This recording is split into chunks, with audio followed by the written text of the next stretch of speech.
TV La Capitale, la chaîne des régions. «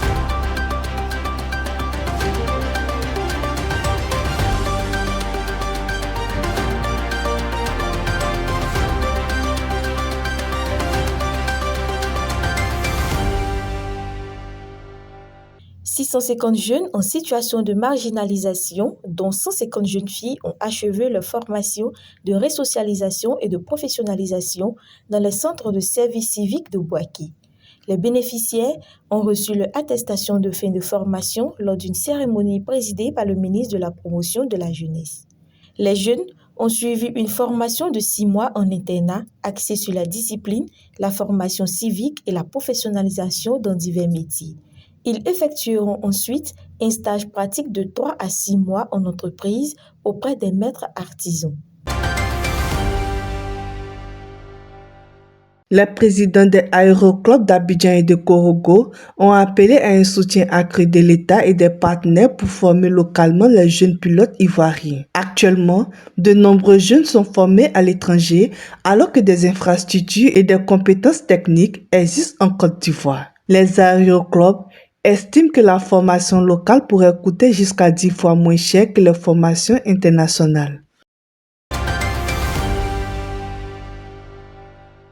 La directrice de la consolidation de la paix et de l'unité nationale a lancé une campagne de sensibilisation à l'éducation, à la citoyenneté et à la culture de la paix au lycée Mouden d'Azopé. Elle a exhorté les élèves à adopter ces valeurs pour devenir de bons citoyens. Les élèves se sont engagés à promouvoir ces valeurs au sein de leur établissement et à les relayer auprès de leurs camarades. Le groupement des consommateurs et usagers de San Pedro a organisé un panel d'échange sur la sécurité des usagers de la route et l'utilisation du gaz butane. Les intervenants ont mis en avant les facteurs favorisant les accidents de la route et ont appelé les usagers à changer de comportement. Ils ont également rappelé l'interdiction d'utiliser le gaz butane comme carburant pour la circulation.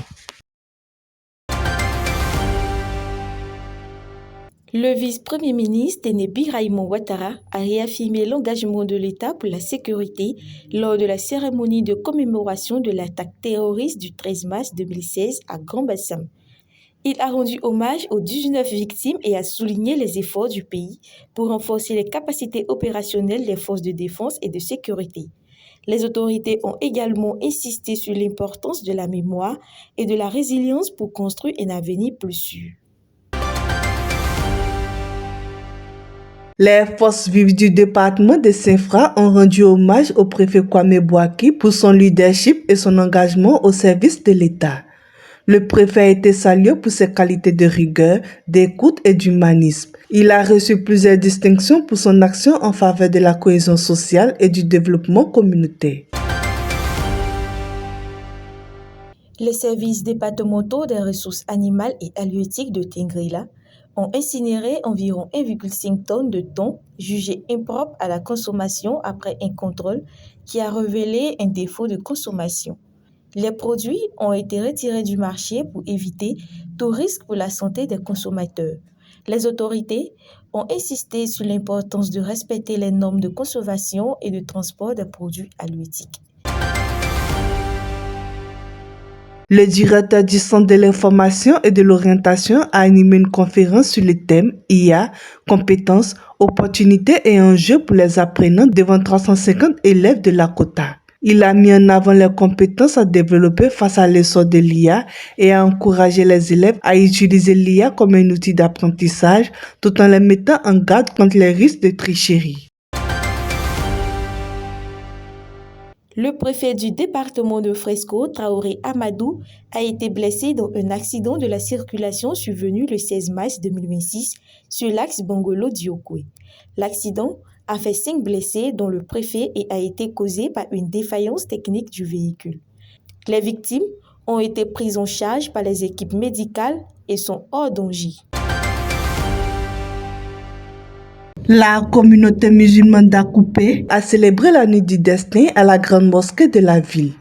L'imam principal a rappelé l'importance de cette nuit et a exhorté les fidèles à cultiver les valeurs de paix, de partage et de solidarité. La cérémonie a été marquée par des récitations du Coran et des prières collectives.